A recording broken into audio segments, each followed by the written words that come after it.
ሰላም ጤና ይስጥልኝ የተከበራችሁና የተወደዳችሁ ተመልካቾቻችን በብስራት ኤፍኤም የዩቲዩብ ቻናላችን የብስራት ስፔሻል ፕሮግራማችን ነው ተጀምሯል። ተፈራ ታመነ ከመላው የስቱዲዮ ባለሙያዎች ጋር የጋራ ቆይታን የማደርግ ይሆናል። እስከ ቆይታችን ፍጻሜ ድረስ አብራችሁን ትቆዩ ግብዣችን ነው።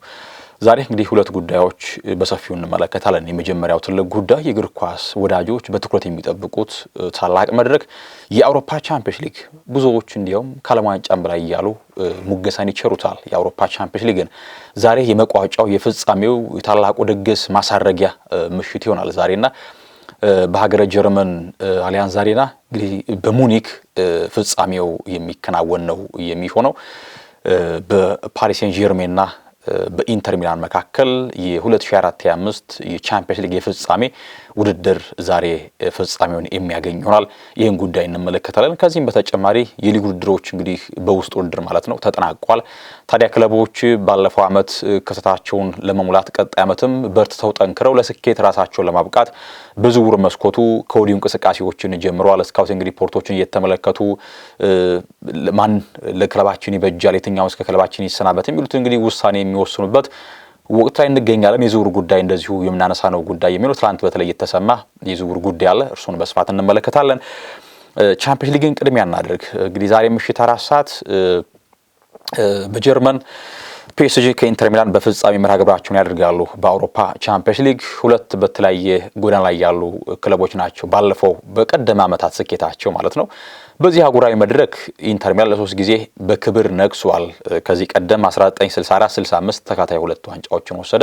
ከዚያም ደግሞ 2010 በአሰልጣኝ ሆዜ ሞሪኒዮ የተሰመሩ ዋንጫ አሳኩ። 15 ዓመታት ተቆጠሩ። እንደቀልድ እንግዲህ ዓመቱ ምን ያክል እንደሚፈጥን ማሳያ ነው። እንግዲህ ቁጭ ብለን የተመለከተን የፍጻሜ ውድድር እነሆ 15 ያክል ዓመታትን አልፎ እዚህ ደርሷል። እናም ኢንተር ሚላን ዋንጫ ካሳካ እነዚህ ያክል ዓመታት አልፈዋል። በአንጻሩ ግን ፒኤስጂ 2020 ላይ በዘመነ ኮቪድ ወቅት ላይ እስከ ፍጻሜ መድረስ ቢችልም ኔይማር ጁኒየር እንባቸውን ባፈሰሱበት የፍጻሜ መርሃ ግብር በሙኒክ በኪንግስሌ ኮማን ብቸኛ ጎል ተሸንፈው ዋንጫ እንዳጡ የሚታወስ ጉዳይ ነው።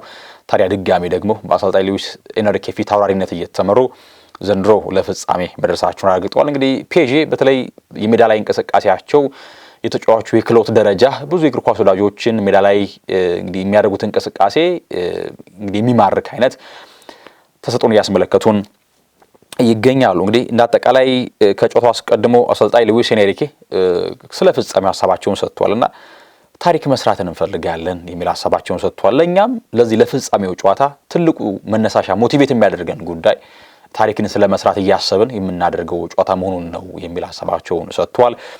ለፒኤስጂ፣ ለደጋፊዎች፣ ለፈረንሳይ በጠቅላላው ደስታን መስጠት እንፈልጋለን። እናም ለእኛ ብዙ ትርጉም ያለው የፍጻሜ መርሃ ግብር ነው በሚል ሀሳባቸውን ሰጥተዋል። እናም ለፍጻሜ መርሃ ግብር ያለንን ሁሉ እንሰጣለን ሲሉ አሰልጣኝ ሉዊስ ኤንሪኬ ሀሳባቸውን ተናግረዋል። ሌላኛው የክለቡ አምበል ማርኪኒዮስ ዘለግ ላሉ ዓመታት በፒኤስጂ ለፓሪዚያኖቹ ቤት የቆየው ይህ ብራዚላዊ የተከላካይ ስፍራ ተጫዋች እንደዚሁ በጨዋታው እቅዳችን በራስ መታመን አለን የሚል ሀሳቡን ሰጥቷል።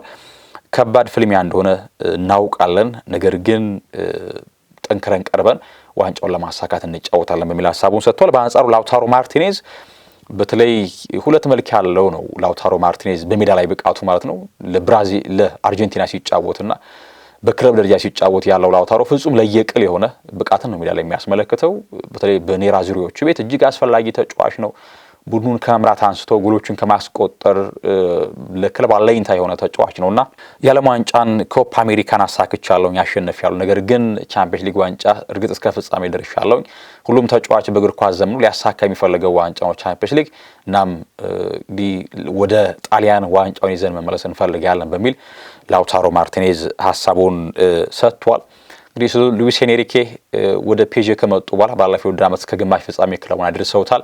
ዘንድሮም በአዲስ ቅርጽ ባለው መልክ የቻምፒየንስ ሊግ መድረክ ሲደረግ በዚህ በምድብ ጠባይ ባለው ሂደት ላይ ብቃታቸው ብዙ ጠንካራ የሚባል ነገር ሜዳ ላይ ያስመለክቱም ነበረ።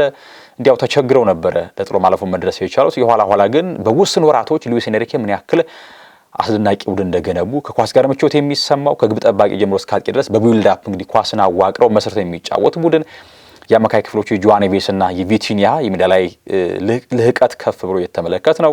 እንደ ፍሎፕ ይቆጠር የነበረው የኦስማን ዴምቤሌ ዝውውር ፍሬ አፍርቶ አሁን ላይ ለክለብ ወሳኝ ተጫዋች የሆነበት ዴዝሩዴ ይህ ወጣት ተጫዋች በመስመር ያለው አብዶቹ ከዚያም ባለፈ ትሪኮቹ እጅግ አስደናቂ ናቸው። ክብቻ ቅቫራትስኬሊያ ከናፖሊ ወደ ፓሪስ ከደረሰ በኋላ ምን ያክል ብቃቱ የጎመራ ተጫዋች እንደሆነ የተመለከትንበት ከዚህም ባለፈ ደግሞ ኑኖ ሜንዴሽና አሽራፍ ሀኪሚ በፉልባክ ስፍራ ላይ ጥራታቸው ምን ያክል ከፍ ያለ ተጫዋች እንደሆነ በየጊዜያቱ በሊቨርፑል በቪላ ከአርሰናል ጋር በነበራቸው ጨዋታ ተመልክተናል። እናም በውስን ወራት ውስጥ እንደዚህ የላቀ ቡድንን መገንባት ችሏል ሉዊስ ኤንሪኬ። እናም ለዚህ ለስኬታቸው ክብሩን ሁሉ ሉዊስ ኤንሪኬ ይወስዳሉ ብዬ አስባለሁኝ አምናለሁኝና አንድ ፍጻሜ ብቻ ቀርቷቸዋል። ኢንተር ሚላን በአንጻሩ እንግዲህ አሰልጣኝ ኢንዛጊ ወደ ኔራዙሪዎቹ ቤት ከመጡ በኋላ በየአመቱ ጠጣር የሆነ እንደ አለት የጠነከረ ቡድን እየገነቡ ይገኛሉ። ከአንድ አመት በፊት እስከ ፍጻሜ ደርሰው በማንቸስተር ሲቲ ተሸንፈው ነው ዋንጫውን ያጡት። ዘንድሮም በስኩዴቶ በናፖሊ ከመጨረሻዋ የደም ጠብታ ድረስ አንገት ለአንገት ተናንቀው የኋላ ኋላ ግን ዋንጫውን ለማሳካት እድል አልነበራቸውም።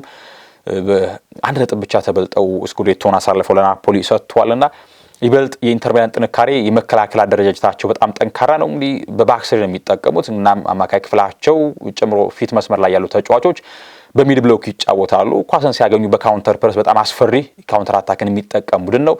ፊት መስመር ላይ የላውታሮ ማርቲኔዝ እና የማርከስ ቱራም ኳስ ሲያገኙ በቶሎ የተቃራኒ ቡድንን የማጥቃት ባህሪያቸው በጣም አስፈሪ ነውና ከዚህም ባለፈ የዲማርኮና የደምፍሪስ በቀኝና በግራ ፍላንከር ላይ ያላቸው የዚህ የዊንግ ባክነት ባህሪ ሌላኛው የጥራታቸው ምንጭ ነውና እንግዲህ ዛሬ የሚደረገው በተለይ እንዳላት የጠነከረው ኢንተር ሚላን መከላከል ከዚያም ባለፈ በጣም በጀብደኝነት የሚያጠቃው የፔዥን የማጥቃት ባህሪ እንዴት ባለ መንገድ ጨዋታው ያስመለክተናል ትልቁ ጉዳይ ሆኖ ይዘልቃል። እንግዲህ በተለይ የመጀመሪያ የቻምፒየንስ ሊግ ግንኙነታቸው ነው ሲገናኙ በፍጻሜም እና ከዚያም ባለፈ ግን በፍጻሜ ለሁለተኛ ጊዜ የጣሊያንና የፈረንሳይ ክለቦች ሲገናኙ ከዚህ በፊት 1993 ላይ ኦሎምፒክ ዲ ማርሴይን ከኤሲ ሚላን ተገናኝተው ማርሴይ አሸንፈው ዋንጫ ማሳካቱ የሚታወቅ ነው። ከዚያም ባለፈ እንግዲህ ፒኤስጂ ሶስተኛው የፈረንሳይ ክለብ ነው በፍጻሜ እንግዲህ መድረስ ሲችል ከዚህ በፊት እርግጥ 2000 ላይም ለፍጻሜ ደርሷል። ከዚያም ባለፈ ስታድ ሬንስ እና ከዚህም በተጨማሪ ኦሎምፒክ ዲ ማርሴይ ደርሷል። ስታድ ሬንስ እንግዲህ ሪያል ማድሪድ ዋንጫውን ባሳካበት ጊዜ ለፍጻሜ ደርሶ ነበረ። ኦሎምፒክ ዲ ማርሴይም እንደዚያው በአንጻሩ ፒኤስጂ ሶስተኛ ክለቡ ለፍጻሜ መድረስ እየቻለ እናም ዛሬ ምሽት 4 ሰዓት ላይ ፓሪስ ሴን ዠርሜን ከኢንተር ሚላን በፍጻሜ መራገባቸውን ያደርጋሉ። እንግዲህ ፒኤስጂ ይህንን የቻምፒየንስ ሊግ ዋንጫ የነጥላውን ለመግፈፍ በአንጻሩ ኢንተር ሚላን ደግሞ ለአራተኛ ጊዜ የቻምፒየንስ ሊግ ዋንጫን ለማሳካት ነው የሚፋለመው። ቀደም ሲል እንዳነሳውላችሁ 1965 ለመጨረሻ ጊዜ ያሳካ ከዚያም በኋላ ከ45 ዓመታት በኋላ 2010 ላይ ዋንጫውን ያሳካው አሁን ደግሞ ከነዚህ ዓመታት በኋላ 15 ያክል ዓመታት ተቆጥሯል። እናም ኢንተር ሚላን ለአራተኛ ጊዜ በቻምፒየንስ ሊግ መድረክ ለመንገስ በአንጻሩ ፒኤስጂ በእግር ኳስ ታሪክ ዘመኑ ለመጀመሪያ ጊዜ በአህጉራዊ መድረክ በክብር መዝገብ ላይ ስሙን ለማስፈር የሚያደርገው ትንቅንቅ ነው። ታላቁ የእግር ኳስ ድግስ ምሽት 4 ሰዓት ላይ ይደረጋል። ተወዳጁ ጣቢያ ብስራት ኤፍኤም 101.1 በቀጥታ ከ2 ሰዓት ጀምሮ ይህን ተጠባቂ መርሃ ግብር ወደ እናንተ የሚያደርስ ነው የሚሆነው። ሁለተኛውን ጉዳይ እንመልከት። የዝውውር ጉዳይ ነው የምንመለከተው። ከቤንያሚን ሼሽኮ ጋር በተገናኘ ነው። የስሎቬኒያዊ ተጫዋች ባለፉት 1 እና 2 ዓመታት በተለይ በሬድ ቡል ላይፕዚግ የሚያሳየው ብቃትን ተከትሎ ትልቅ ጂያንት የሚባሉ የአውሮፓ ክለቦች ተጫዋቹን ለማስፈረም ወደ ተጫዋቹ እንግዲህ ደጅ ማንኳኳት የጀመሩባቸው ጊዜያቶች ነበሩ። ታዲያ ትላንት የወጣው መረጃ እንደሚያሳየው ከሆነ የፊት መስመሩን ለማጠናከር ትልቅ ጥረት እያደረገ የሚገኘው አርሰናል ወደ ክለቡ ማምጣት ከሚፈልጋቸው ተጫዋቾች መካከል ቤንያሚን ሼሽኮ አንደኛው ስለመሆኑ መረጃ ወጥቷል። እርግጥ ነው ላለፉት ሳምንታት ስሙ ከቪክቶር ዮኬሬሽ ጋር ይነሳ ነበረ። አርሰናል በተለይ ደግሞ አዲሱ ስፖርቲንግ ዳይሬክተር አንድሪያ ቤርሳ ወደ ክለቡ ከመጡ በኋላ እርሳቸው ዮኬሬሽ አድናቂ ናቸውና እርሱን ወደ ኤምሬትስ ማምጣት ይፈልጋሉ የሚል መረጃ ይወጣ ነበረ። በአንጻሩ ግን ሚኬል አርቴታ ከዮኬሬሽ ይልቅ የሼሽኮ እንግዲህ ወደ ክለቡ እንዲመጣ ይፈልጋል የሚል መረጃ ይወጣ ነበረ። ታዲያ ትላንት የወጣው መረጃ እንደሚያሳየው ከሆነ ሚኬል አርቴታና አንድሬ ቤርታ እንግዲህ ከተወያዩ በኋላ ውሳኔያቸውን አሳልፈው ቤንያሚን ሼሽኮን እንደመረጡ መረጃ ያሳይ ነበር። እንዲያውም ከቀናቶች በፊት አንድሬ ቤርታና የሬድ ቡል ላይፕዚግ ማኔጂንግ ዳይሬክተር ማርሴል ሻፈር እንደተወያዩ በዝውውሩ ጉዳይ ላይ ውይይት እንዳደረጉ ተነገረ። እናም ላይፕዚግ ከዝውውሩ ወደ 80 ሚሊዮን ዩሮ የሚጠጋ ገንዘብ ይፈልጋል። እናም ከአከፋፈል ሂደቱ ጋር በተገናኘ ውይይት እንደሚያደርጉና አርሰናልም በቀጥታ ድርድር ስለመጀመሩ በተለይ ታማኝ ከሚባሉ ምንጮች መካከል ስካይ ጀርመኒ ጋር እንግዲህ የሚዘግበው ፍሎሪያን ፕሌተንበርግ ዘገባውን ይዞት ወጥቶ ነበረ። እናም ንግግሮች እንደሚቀጥሉና ይህንን ክፍያ በምን አይነት መንገድ ያካፍል መዋቅሩን በተመለከተ ውይይት እንደሚያደርጉ ተነግሯል። እንግዲህ ቤንያሚን ሼሽኮ በዘንድሮው የውድድር ዓመት በክለብ ደረጃ ወደ 1 ያክል ጎሎችን አስቆጥሯል። 6 ደግሞ ለጎን ኳሶችን ያቀበለ ተጫዋች ነው። እንደዚሁ በሁሉም ውድድሮች 27 ያክል ጎሎችን ያስቆጠረ ተጫዋች ነው። በነገራችን ላይ ቤንያሚን ሼሽኮ ዛሬ 22ኛ ዓመት የልደት በዓሉን እያከበረ ይገኛል። ሜይ 31 ማለት ነው። 22ኛ ዓመት የልደት በዓሉን ነው እያከበረ የሚገኘው በዛሬው ዕለት። እንግዲህ ከሰሞኑ ከእርሱ ዝውውር በፊት ከቪክቶር ዮከሬሽ ጋር ስሙ ይነሳ ነበረ። እንዲያውም የዝውውር መሸጫ ተመኑ ዋጋው ወደ 55 ሚሊዮን ፓውንድ ዝቅ ብሏል ተብሎ ነበረ። ቪክቶር ዮከሬሽ ይህ ስዊድናዊ የጎል ቀበኛ በዘንድሮው የውድድር ዓመትም በ52 ያክል ጨዋታዎች 54 ጎሎችን በክለብ ደረጃ አስቆጥሯል። ይህ በጣም ትልቅ ቁጥር ነው። በአንጻሩ ባለፈው የውድድር ዓመትም እንደዚሁ በ50 ያክል ጨዋታዎች 43 ጎሎችን ነበረ ማስቆጠር የቻለው ቪክቶር ዮከሬሽ በሩበን አሞሪም ስር። ከዚያም ባለፈ እርሳቸውም ከክለቡ ቢለያዩም ዘንድሮ የፖርቹጋል ፕሪሚየር ሊግን ዋንጫ ሲያሳኩ የፖርቹጋል ታካዳ ሊጋን እንደዚሁ ዋንጫ ሲያሳኩ ሚናው የላቀ ነበረ ቪክቶር ዮከሬሽ። እና ተጫዋች መዳረሻው አርሰናል መሆኑ አይቀርም የሚል ዜና በስፋት ይወጣ ነበረ። እናም አሁን ላይ በተለይ ከሰሞኑ ከኤቦላ ጋር ሳልጋዶ ዘንሃ የስፖርቲንግ ሊዝበን ምክትል ፕሬዚዳንት ቆይታ አድርገው ነበርና በክለቡ ወቅታዊ ጉዳይን በተመለከተ እናም ከቪክቶር ዮከሬሽ ጋር በተያዘ ለቀረበላቸው ጥያቄ ምንም አይነት ክለብ እርሱን ለመፈለግ ጥያቄ ያቀረበ ክለብ የለም የሚል ሀሳብ ሰጥቷል። የ3 ዓመት ቀሪ ኮንትራት በክለቡ አለው። እናም በቀጣይ ምን እንደሚፈጠር አላውቅም፣ ነገር ግን የትኛውም ክለብ ጥያቄ ያቀረበ የለም ለዮከሬሽ ነው እየተባለ ያለው። ብዙዎችን ያስገረመው በዚህ ልክ ጎል ማስቆጠር የሚችለው የጎል ማሽንን ለማስፈረም እስካሁን ጥያቄ ያላቀረበ ክለብ አለመኖሩ ብዙዎችን እያነጋገረ መጥቷል። እናም አሁን ላይ የአርሰናል ደጋፊዎቹ ለሁለት ከፍለዋል። የቤንያሚን ሼሽኮና የቪክቶር ዮከሬሽ የዝውውሩ ጉዳይ እንግዲህ ውስኖቹ ዮከሬሽን ይመርጣሉ፣ ውስኖቹ ደግሞ ቤንያሚን ሼሽኮ የሚል ሀሳብ አለ። ከእድሜ ደረጃ እንግዲህ እድሜው 22 ነው። በአንጻሩ ዮከሬሽ እድሜው ወደ 27 የደረሰ የፊት መስመር ተጫዋች ነው። ከዚያም ባለፈ ራሱን ፕሩቭን ከማድረግ አንጻር በእንግሊዝ ቻምፒዮንሺፕ በኮቨንትሪ ሲቲ ያሳልፏል እርግጥ። እናም ስኬታማ ጊዜያቶችን በተለይ የመጨረሻው ዓመት ላይ ማሳለፍ ችሏል። አሁን ብዙዎቹ በየትኛውም ክለብ ቢያሳልፉ ወደ እንግሊዝ ሲመጡ የጨዋታ ኢንቴንሲቲው ከፍ ማለት ከዚያም ባለፈ ተከላካዮች ያላቸው የጥራት ደረጃ ተጫዋቾች ምን ያክል ጥራት ያስመለክታሉ ነው የሚለው ትልቁ ጥያቄ። ከዋጋ አንጻር ስንመለከተው 55 ሚሊዮን ፓውንድ መክፈል ከቻለ አንድ ክለብ ተጫዋቹን ያገኘዋል ዮከሬሽን። በአንጻሩ ቤንያሚን ሼሽኮን እስከ 80 ሚሊዮን የሚደርስ ገንዘብ ይጠይቃሉ ሌብዚሾች። እና አሁን ከክፍያ ሂደቱ ጋር በተገናኘ አርሰናል ሌብዚሽ ውይይት ላይ ይገኛሉ የሚል መረጃን ተመልክቻለሁኝ።